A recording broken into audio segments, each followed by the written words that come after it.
Қайырлы күн оқушылар, менің каналыма қош келдіңіздер. Бүгінгі тақырыбымыз жаратылыстану 4-ші сынып, жер ғаламшары қандай.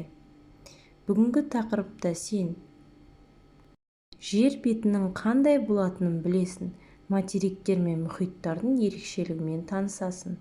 Тірек сөздер: материк, мұхит. Карта бойынша жер бетінде не бар екенін сипатта. Құрлықтар мен мұхиттарды ата. Жер бетіндегі жан-жағынан су қоршап жатқан құрлықтар материк деп аталады. Ал құрлықтарды бір-бірімен жалғап жатқан ұшы-қиыры жоқ су кеңістікті мұхит деп атайды. Біз білеміз, бізде 4 мұхит бар. Атлант мұхиты, солтүстік мұхиты, Үнді мұхиты және де Тынық мұхиты. Және де бізде балалар 6 материк бар.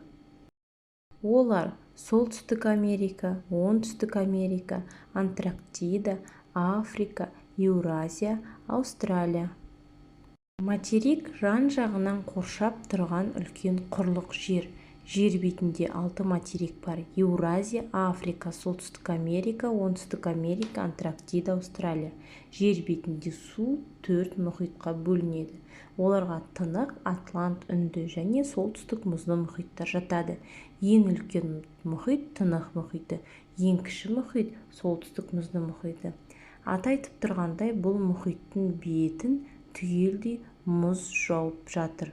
Мұхит астында таулар мен терең шұңғымалар бар. Мұхиттарда цунами тудыратын жер сілкіністер де болып тұрады. Білесіздер ме балалар, материктердің атауы олардың орналасу аймағын көрсетеді. Мысалы, Еуразия материгі Еуропа және Азия деген екі дүние бөлігінің бірігуінен тұрады. Ежелгі Финикия тілінен аударғанда Еуропа сөзі батыс, Азия сөзі шығыс деген мағынаны білдіреді. Ол Еуропаның батыстан шығысқа қарай созылып жатқанын білдіреді. Ал Австралия деген сөз оңтүстік деген мағынаны береді. Себебі ол оңтүстік жартышарда орналасқан.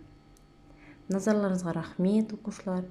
Менің сабағым аяқталды. Сау болыңыздар.